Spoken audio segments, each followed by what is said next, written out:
So, share my presentation. I'm also going to send you guys a link to the presentation so you can go through it on your own and give you some outlines. Um, a lot of what I'm talking about is in my notes, not in the actual presentation.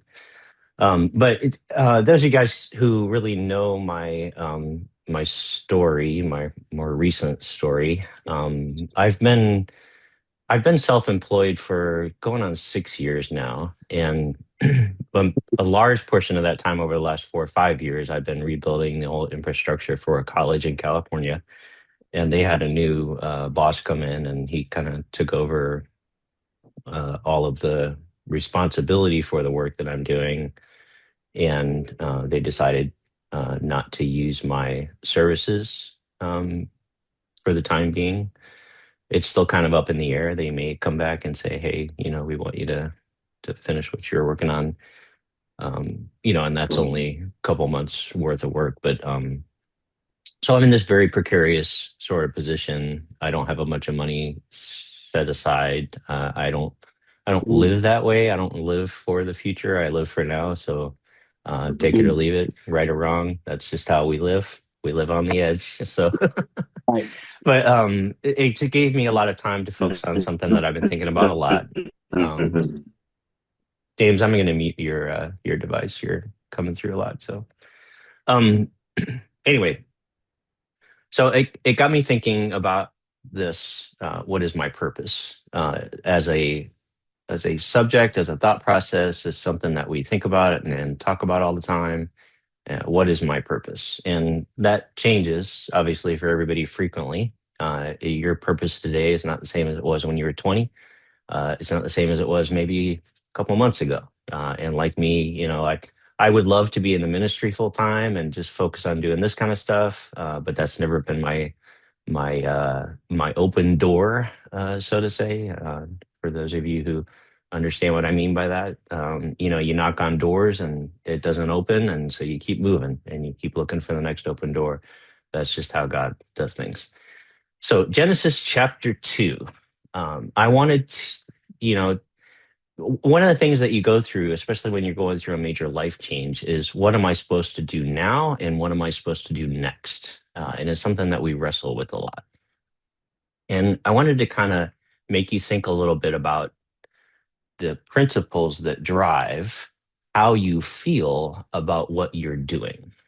In Genesis 2:16, God says to man, after he's made man, so obviously he's been alive long enough to understand how God speaks, or maybe that's just something that he was created with, an innate ability to understand the way that God was communicating. And God says to the man, "You are free to eat from any tree in the garden, but you must not eat from the fruit of the tree of knowledge of good and evil, for when you eat from it, you will certainly die."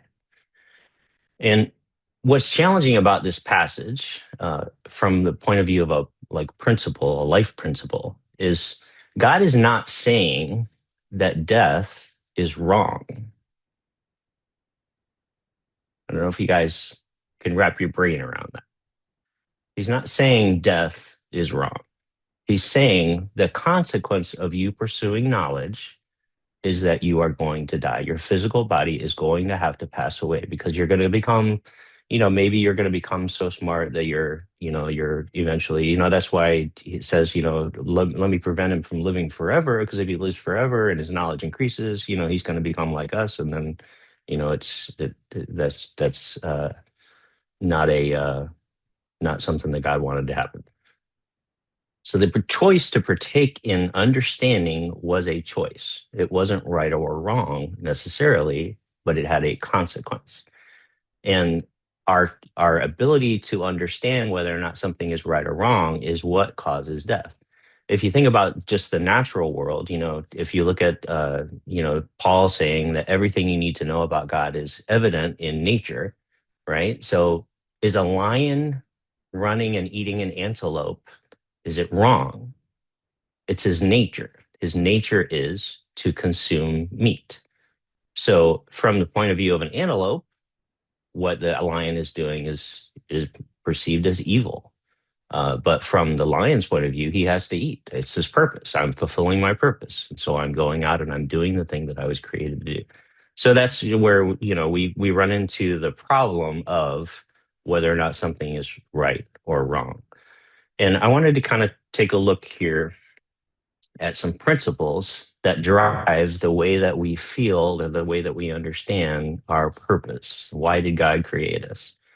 In Matthew 5:17, Jesus says, "Do not think that I came to abolish the law or prophets. I have not come to abolish them, but to fulfill them."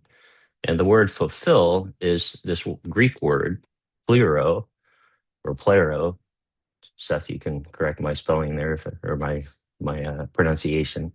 It just means to fulfill or to complete. So Jesus came not to abolish anything that God had said. God doesn't change. So nothing about creation was changed necessarily by Jesus coming along. He just added a little bit. And so I wanted to talk about the foundations that drive our relationship with God and our relationship with God through Jesus. So if Jesus didn't necessarily change anything, which to me makes a whole lot more sense. God doesn't change, so why would he change anything? Nothing changed when Jesus came along. But Jesus kind of put a clarifying filter or lens on what God intended through all of the Old Testament. In Numbers 23, it says, it's Numbers 23:19. It says, God is not a man that he should lie, nor a son of man that he should change his mind. So, God doesn't change anything. So why is it that when we look at the Old Testament, we kind of like put it aside? Most of us, like if we grew up in a American Christian church, we spend a whole lot of time looking at the New Testament, looking at all the letters that Paul and the apostles were writing back and forth to the churches to try to explain to these knuckleheads how to live, right? I mean, we just spend so much time there, but we don't really go back and read what God said in the beginning, because God laid out everything that you needed to know. It's a very simple, very principle driven life that we're supposed to be living. So this study is just kind of a way that I was wrapping my mind around how and why and in what steps did Jesus clarify the Old Testament, and when did God say what Jesus is then clarifying? And so I'm going to go through a bunch of principles. The first principle is multiplication. God says we're supposed to multiply and increase and rule. And those are three different things. We're going to talk about that. Righteousness. What does it mean to be righteous? What does it mean to obey? Why is obedience so important? And then Jesus comes along and clarifies what is love. Jesus came to demonstrate the old covenant and to clarify it. It's 1 Corinthians 11:1. So we're called to follow in his journey.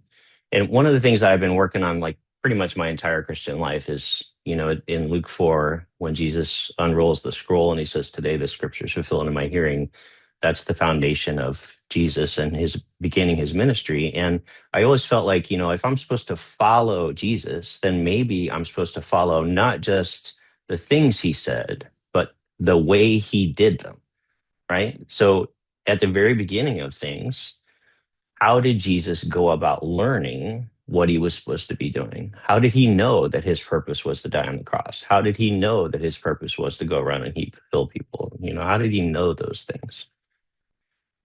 So Genesis 1, verse 28 is the first principle. It's the dual responsibility of multiplication. Be fruitful and increase in number, and encompasses both the physical reproduction and spiritual growth, emphasizing the importance of expanding one's family and faith community. The dual responsibility signifies a commitment to nurture life in both forms. We're not supposed to just make babies. We're supposed to actually train them how to live, right? We're supposed to be ensuring that, like, our legacy that's passed down generation after generation, is that a good legacy? Are you a good person? Are you following God's example? Are you creative? Are you nurturing? Are you doing all the things that God did when he created us. And how Jesus fulfilled this intention, Jesus didn't have any children. Jesus is kind of clarifying for us that it was more of a spiritual multiplication than a physical one. Jesus didn't need to have kids. We are all his children. So it's the principle of multiplication for us is not just physical, it's more spiritual than it is physical. We're supposed to be multiplying who we are. God reasserts the same thing in Genesis 9 after Noah and the flood. He realizes the world is all corrupt. He creates, he sends the flood wipes everything out. And when Noah comes back, you can see from the scripture, he repeats the same exact principle: be fruitful and increase in number. Check your spelling because instruction spelled wrong. You have to remember to go back and change that. The instruction serves a foundational principle for humanity, reflecting God's intention for people to be fruitful in every aspect of life. The wording here again distinguishes the difference between numerical and physical multiplication. Be fruitful and increase in number. There's two different things. Being fruitful is not the same as increasing your numbers. Genesis 17, the exchange between Abraham, again, it says the same thing.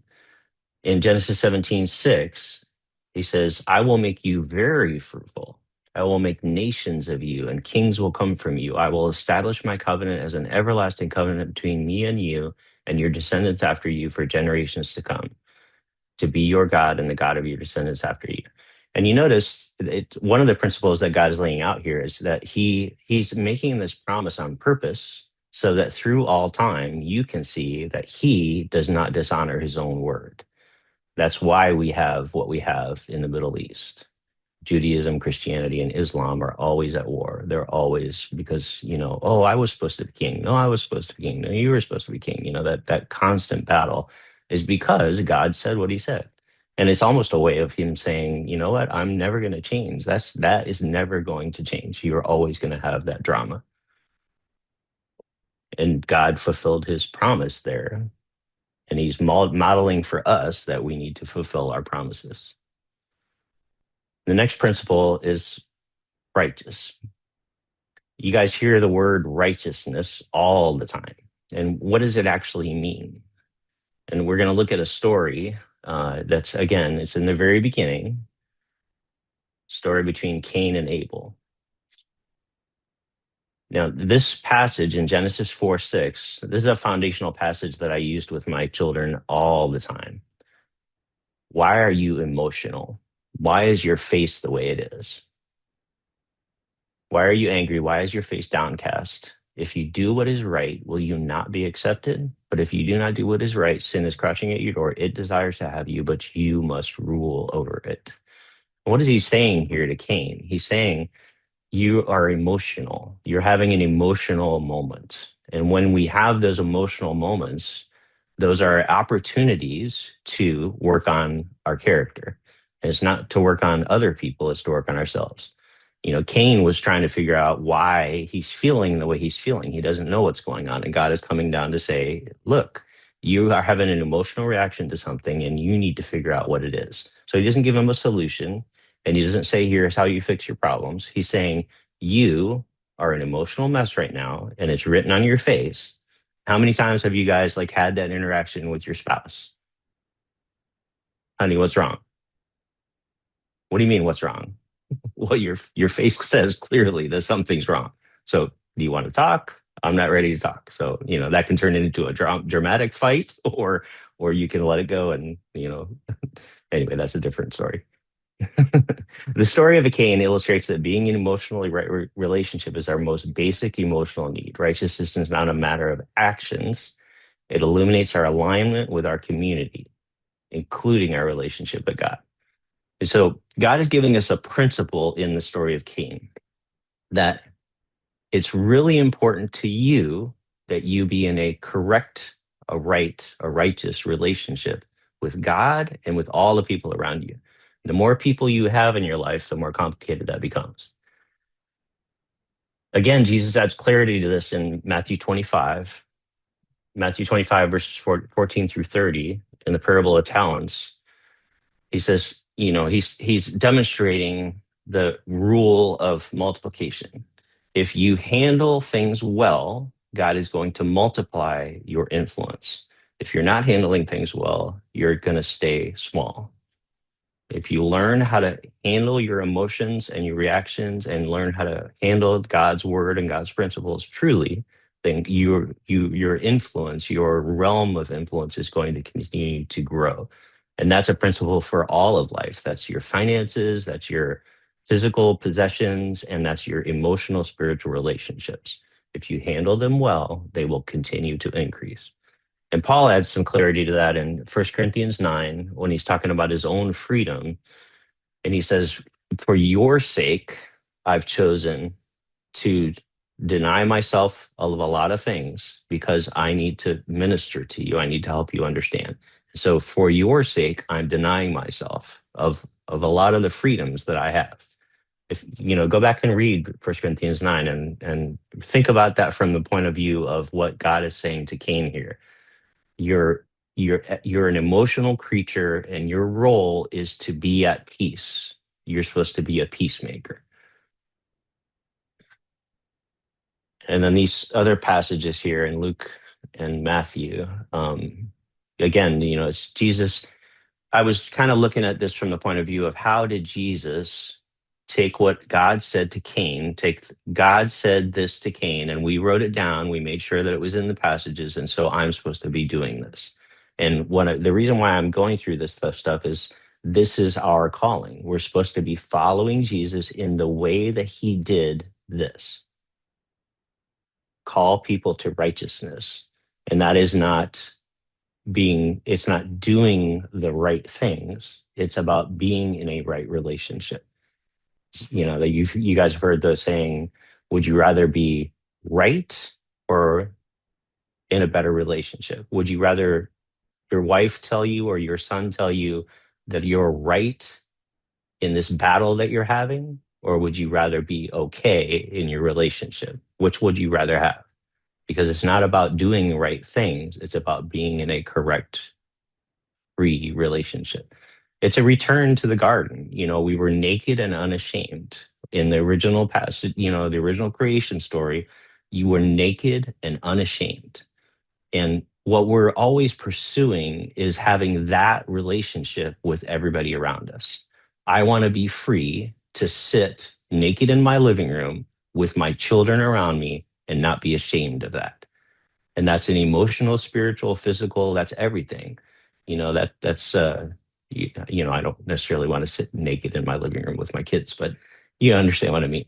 I want to be in a position where I don't feel shame for anything that I've done. And if I live the right way, then there's no barriers in my relationships because I've done right by you in everything. And we've talked about when I have. I'm going to share this lesson with you guys and you can like take it further. But, I'm going to go on and there's a lot of passages here that talk about obedience, be obedient. Why do we obey? What are we obeying and how are we obeying it? What is obedience? If you look at the way you deal with your children, obedience means trust. It's a measure of faith. You share your faith by obeying what God said. If you trust that God created you and he's over you and he has what's best in mind for you and he is in control of the universe, do you believe that or not? If you believe that, then do what he said. You can't have one without the other. You can't argue and say, "Oh, I want to do things my way," or otherwise, you don't. Okay, so you don't trust me. That's what you're saying, and that's why God gets so upset about it. Anyway, I won't go any further. This study is really important to me because for me it like really wrapped um, the way that Jesus modeled the original Old Testament passages, and it really made me like go back and think about why I feel the way I feel, and why do I feel sometimes you read a passage and you feel like it's unclear or it's why is it even in there? Go back and look at it. What is the principle? What does it actually say? Go back to the original feelings that you had when you when you fully accepted that God was the way, and you fully accepted that Jesus was the Son of God, then he died on the cross, and then he came to save you. When you fully accepted that, you were in this euphoria of feeling. You were, when you got baptized, you accepted freedom. You accepted that you were in a totally right, righteous relationship with God and with everybody around you, and you could start over. And that freedom is available to us at all times if we follow the principles that God laid out. Obedience is the measure of your faith, faith in God and trust that he knows what's best for you. And then there's passages here, Micah 6 and Proverbs 3. He's shown you that's what God expects from you. It's not complicated. It's not rocket science. You don't have to go and like, oh, let me reverse engineer the 10 commandments. Even Jesus said, love God and love your neighbor as yourself. That's it. All the other stuff is just clarification of the same two things.